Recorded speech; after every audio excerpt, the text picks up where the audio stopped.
दोस्तों जय श्री राम। दोस्तों आज के वीडियो में हम आप लोगों को बताने वाले हैं कि हनुमान जी का एक पुत्र था जिसका नाम था मकरध्वज। आज उसी मकरध्वज की कहानी को हम आज इस वीडियो में आप लोगों को बताने वाले हैं। दोस्तों ये सब जानते हैं कि हनुमान जी बाल ब्रह्मचारी थे, तो मन में विचार भी उठ रहा होगा उनके पुत्र कहां से आ गया। परंतु दोस्तों वाल्मीकि रामायण में स्पष्ट लिखा है कि हनुमान जी का पुत्र था जिसका नाम था मकरध्वज। दोस्तों आइए चलते हैं और उसी कहानी को हम आपको बताते हैं कि किस प्रकार से मकरध्वज का जन्म हुआ था। दोस्तों बात उस समय की है जब हनुमान जी ने लंका का दहन कर दिया और अपनी जलती हुई पूंछ को लेकर वो समुद्र में अपनी पूंछ को बुझाने के लिए आए थे। उस आग की तपिश के कारण उनको पसीने छूट रहे थे। जो ही वो समुद्र में छलांग लगाते हैं उस वक्त एक पसीने की बहुत बड़ी बूंद जाकर उस समंदर में गिर पड़ी। समंदर में एक बहुत बड़ी मछली थी। मछली ने सोचा हमारे लिए भोजन है, इसलिए वो झपट करके उस पसीने की बूंद को निगल लिया। वह बूंद जाकर उसकी रुदर में अपना वास कर लिया। उसी से उसका गर्भ ठहर गया। जब उसका गर्भ ठहर गया उसी समय अहिरावण के सैनिक उस समुद्र के किनारे उस बड़ी मछली को देखा और उसे पकड़ लिया। उसे ले जाकर जब उसका पेट फाड़ा गया तो उसमें से एक बानर की आकृति का एक मनुष्य निकला। वह मनुष्य सैनिकों ने महाराज अहिरावण के पास उसको पकड़ करके ले गए। अहिरावण ने उसको देखकर उसे अपना सेनापति नियुक्त कर दिया और उसे अपने मेन गेट पर पहरेदारी के लिए खड़ा कर दिया। उसी समय इधर रावण के आदेशानुसार भगवान श्री राम और लक्ष्मण का अपहरण कर लिया अहिरावण ने और उसका अपहरण करके वो पाताल लोक ले गया। जब पाताल लोक ले गया तो इधर राम की सेना में शोक छा गया, उदासी छा गई। लोगों की समझ में नहीं आ रहा था कि वो करे तो क्या करे, किस प्रकार से भगवान श्री राम को वापस लाया जाए। तभी विभीषण जी ने कहा कि राम और लक्ष्मण को अहिरावण ले गया है और वो पाताल लोक ले गया है और पाताल लोक जाना इतना सरल नहीं है।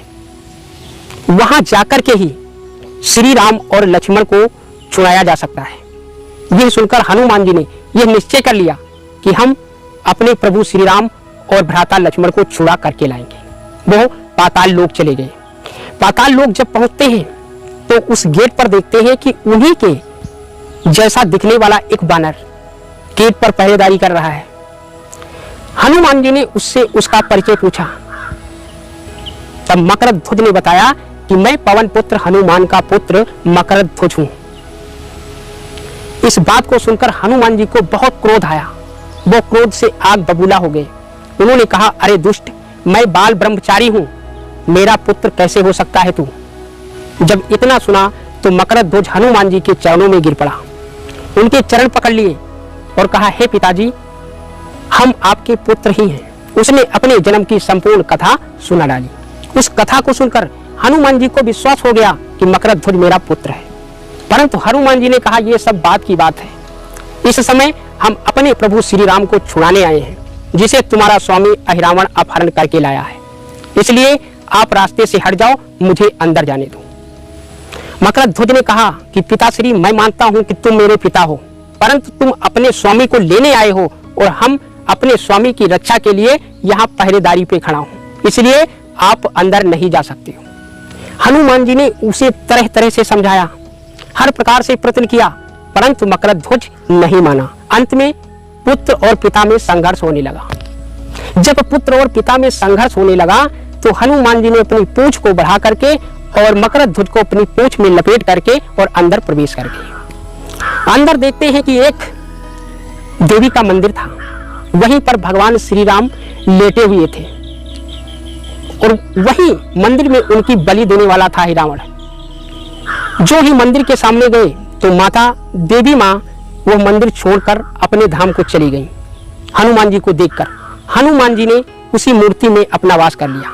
इधर अहिरावण पूजा पाठ करके और जो ही तलवार उठाता है भगवान श्री राम का वध करने के लिए, उनकी बलि देने के लिए, हनुमान जी ने गर्जना की और मूर्ति को फाड़ करके बाहर निकले, उसी तलवार से अहिरावण का वध कर दिया।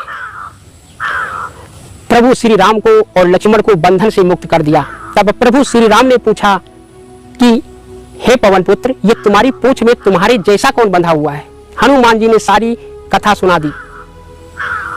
तब भगवान श्री राम ने कहा कि आप मकरध्वज को मुक्त कर दो। हनुमान जी ने उसे छोड़ दिया। वो मकरध्वज श्री राम के चरणों में गिर पड़ा और क्षमा याचना मांगी। भगवान श्री राम प्रसन्न होकर उसे पाताल का राजा बना दिया। मकरध्वज ने राम, लक्ष्मण और अपने पिता हनुमान जी को दंडवत प्रणाम किया और इधर राम, लक्ष्मण, हनुमान जी ने उसको आशीर्वाद देकर और इधर वापस चले आए। तो दोस्तों, इस प्रकार से मकरध्वज हनुमान जी का पुत्र था। यही कारण है, इसी कारण की वजह से बताया जाता है कि मकरध्वज जो है वो हनुमान जी का पुत्र था। तो दोस्तों, ये थी आज की वीडियो। अगर वीडियो पसंद आई हो तो वीडियो को लाइक कर देना और हमारे चैनल को सब्सक्राइब कर देना, ताकि हमारी आपकी मुलाकात यूं ही होती रहे। दोस्तों, जय श्री राम।